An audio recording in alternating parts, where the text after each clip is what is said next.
امام بخاری رحمہ اللہ نے اما عائشہ سے نقل کیا کہ نبی علیہ السلام حالت حیض میں بھی اپنی بیویوں سے مباشرت کرتے تھے. منکرین حدیث کے اس اعتراض کا جواب مرحمت فرمائیں. اس میں میرا آلریڈی کلپ ہے منکرین حدیث کا صحیح بخاری پہ حملہ. میں نے بتایا کہ بخاری مسلم میں موجود ہے کہ اما عائشہ نے خود کلیئر کیا کہ مباشرت سے مراد انٹر کورس نہیں ہے، بلکہ بخاری مسلم کے الفاظ ہے کہ نبی علیہ السلام نے حالت حیض میں جب اپنی بیویوں سے صحبت کرنی ہوتی تو آپ صلی اللہ علیہ وآلہ وسلم ان کو حکم دیتے کہ وہ ناف سے لے کر گھٹنے کے نیچے تک ایک مضبوط کپڑے سے اپنے آپ کو باندھ لیں، پھر باقی جسم کے ساتھ وہ ان کے ساتھ مباشرت کرتے تھے، یعنی انٹر کورس کے بغیر. تو وہ کہتے ہیں جی قرآن میں آیا کہ حالت حیض میں جو ہے عورتوں کے ساتھ انٹر کورس نہیں کرنا.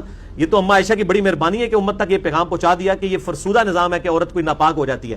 حتیٰ کہ بخاری مسلم میں حدیث ہے اما عائشہ کہتی ہیں کہ نبی علیہ السلام حالت حیض میں میری گود میں سر رکھ کے قرآن پڑھ لیا کرتے تھے. ایک دن آپ اعتکاف بیٹھے تھے تو مجھے کہا کہ بسترا پکڑا دو، بخاری مسلم کے الفاظ ہیں.